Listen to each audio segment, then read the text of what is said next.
பெரியாழ்வார் துளசி செடி பக்கத்துல கிடைத்த குழந்தைக்கு கோதைன்னு பெயர் வச்சு வளர்த்து வருவாரு. அவர் மனைவியும் கோதை மேல ரொம்ப அன்பு வச்சிருப்பாங்க. கோதையும் அன்பும் பொறுமையும் உள்ள பெண்ணா வளர்ந்து வருவாங்க. நதி கடலை நோக்கி போறது மாதிரி இயல்பாவே அவங்க உள்ளம் கண்ணனை நோக்கி ஈர்க்கப்படும். மலர்களை பார்த்தாலே அந்த மாயவனோட கண்கள் ஞாபகம் வரும். கருமேகத்தை பார்த்தா நீலவனனோட மேனி தெரியும். கண்ணன்ற பேரை யாராவது உச்சரிச்சாலே போதும் கோதையோட மனம் வெண்ணெய் மாதிரி உருக ஆரம்பிக்கும். உடல் உணர்வு உயிர் எல்லாத்துலயும் அந்த திருவரங்கனை நிறைஞ்சிருப்பான். ஒரு முறை பெரியாழ்வார் இறைவனுக்கு அர்ப்பணிக்க வச்சிருந்த மாலையை எடுத்து இவங்க போட்டுப்பாங்க. தன்னை அலங்கரிச்சு கண்ணாடி முன்னாடி நின்று அந்த கார்மேக கண்ணனுக்கு நான் சரியானவளான்னு தன்னையே ஒரு முறை பார்த்துப்பாங்க. கண்டிப்பா அவன் திருவுருள் கிடைக்கும்னு மகிழ்ந்து அந்த மலர் மாலையை கழட்டி வச்சிருவாங்க. இது தினமும் நடக்க ஆரம்பிக்கும்.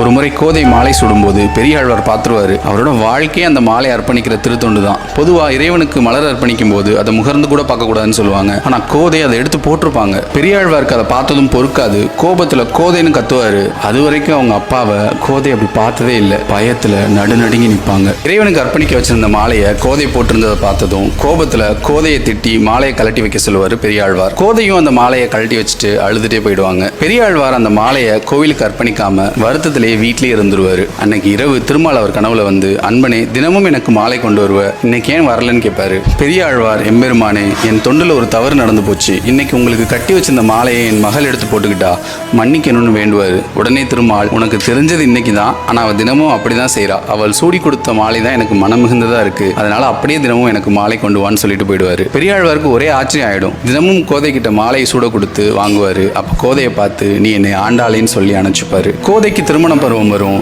பெரியாழ்வார் கோதை கிட்ட மெதுவா கல்யாண பேச்ச ஆரம்பிப்பாரு. கோதை உடனே நான் மனிதர்களை திருமணம் செஞ்சுக்க மாட்டேன்னு சொல்லிடுவாங்க. பெரியாழ்வாருக்கு புரியாது.